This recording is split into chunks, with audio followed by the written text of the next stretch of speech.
Hello everyone. ఈ bonnet మీద colour sanding and buffing అనేది చూపిస్తున్నాను ఈ వీడియోలో.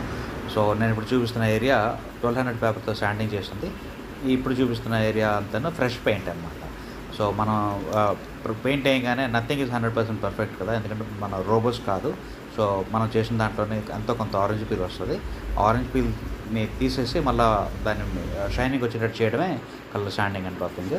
సో ఫస్ట్ మనం చేసేదల్లా ఏంటంటే 1000 to 1200 పేపర్ ఏదైతే ఉందో దాంతో ఇదర్ యూజింగ్ డిఏ అంటే డ్యూయల్ యాక్షన్ శాండర్ యూజ్ చేసైనా లేదంటే హ్యాండ్తో అయినా ఒక ఫైన్ లేయర్ ఆఫ్ మనం వేసిన పెయింట్ని తీసేయాలి. అది తీసిన తర్వాత 1500 పేపర్ యూజ్ చేసి వెట్ శాండింగ్ చేయాలా. దాన్ని నెక్స్ట్ 2000 పేపర్ పెట్టి వెట్ శాండింగ్ చేయాలా. ఆ వెట్ శాండింగ్ అంతా అయిపోయిన తర్వాత ఒకసారి నీట్గా క్లీనప్ చేసేసి వాటర్ అంటూ ఏమి లేకుండా చెమ్మ అంటూ ఏమి లేకుండా ఉండేటట్టు చూసుకొని దాని మీద మనం రబ్బింగ్ కాంపౌండ్ అని ఏదైతే ఉంటుందో రబ్బింగ్ కాంపౌండ్ యూజ్ చేసి అప్పుడు బఫ్ చేయాలి. చాలామంది టెఫ్లాన్ కోటింగ్ అంటారు, కానీ టెఫ్లాన్ అన్నది వేయట్లేదు. టెఫ్లాన్ అన్నది అది ఒక సింథటిక్ పాలిమర్, పాలీటెట్రాఫ్లోరో ఇథిలీన్ అన్నది కామన్లీ నౌన్ యాజ్ టెఫ్లాన్ అది.